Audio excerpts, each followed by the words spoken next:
singlet. He's fighting a wrestler from Cuba, and he is bound to be in tough because the Cubans have had excellent wrestlers over the last 2 or 3 decades. Marty's a very busy wrestler. He's active, he's always moving. The Cuban is in fast, though. Wow. 1-point takedown right off the bat. He can't get turned. Marty's got to keep himself from getting his shoulders exposed.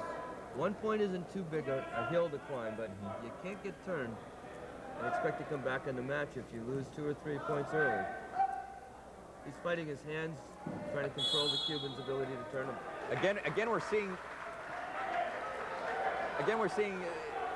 Is this something I'm noticing? But we're seeing a degree of consistency as far as the strategy of coming close to the. Well, when you're in trouble, you probably want to manipulate yourself so you're fairly close to the edge, right. But you can get severely penalized for that. The referees notice it, and they'll caution you. Right. And they'll give points simply because you went out of bounds on purpose. So you can't do that. And plus, it could work to your disadvantage, too. Absolutely. Yeah. The referee's job is to keep the match going in the middle, but it's bound to progress towards the outside of the match. Marty Calder is a 25-year-old from St. Catharines, Ontario. They have a very strong club, the Niagara Olympic Wrestling Club. In fact, the Brock Badgers won their first CIU championship this past winter.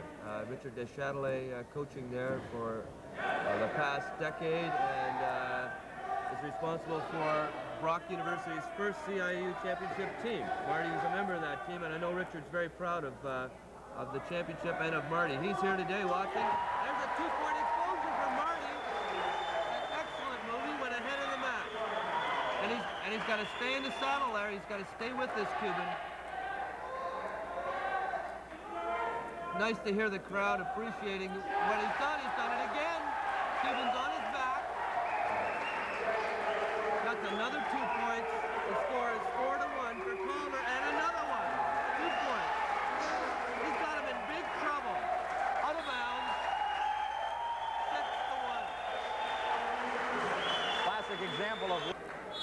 See if Marty can keep the pressure on this Cuban. There's no doubt that the Cuban is going to come back tough. Now, he has a good leg attack, and he's bound to be using it. He's in there tough on the legs right away. He's going to pick up Marty and try to pick him right up off his feet. Nice defense. A cat and mouse. Calder did a great job to defend on that. It looked like he was down and out for 1 point, but he came back and got out of there. Now's the time to attack.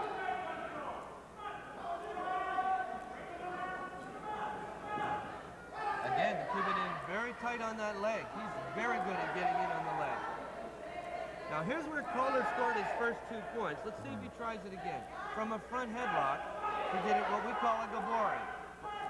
He slipped behind this time and scored 1 point. His opponent was worried about one move, and he did another, and that's the chess game that wrestling is. 7-1 is the score for Marty Calder. It's interesting to watch by attempting certain moves too. They obviously become vulnerable, and you have to put yourself at some risk in right, order to gain something. Right, exactly.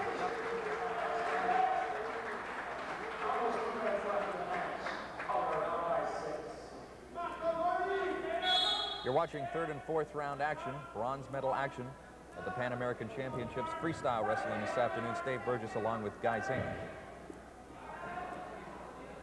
And you're watching Canadian hopeful Marty Calder, who's doing an excellent job here from St. Catharines, Ontario, the Niagara Olympic Wrestling Club.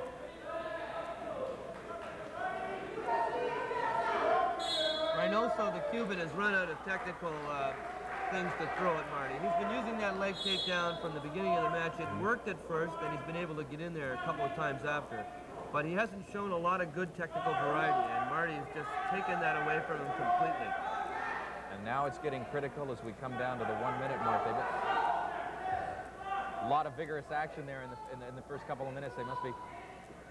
Well, the fatigue factor starts to set in now too, and Marty's showing that he's in excellent physical condition. He's able to handle the intensity of the match. He's quite relaxed where he is. He's not really worried. He's going to score another 2-point exposure here, and he's got it.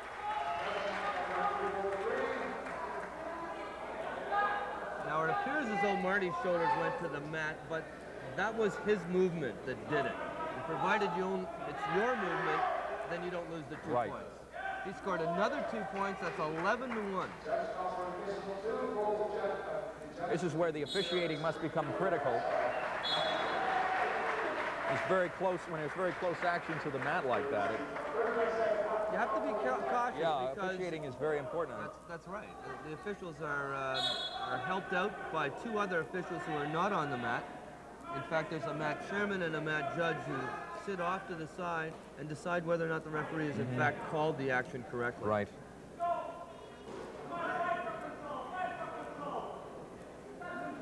Now Marty's quite happy to stay in this position and watch the match roll along with less than 10 seconds to go. There we go. He's not going to put himself in a position of danger at all.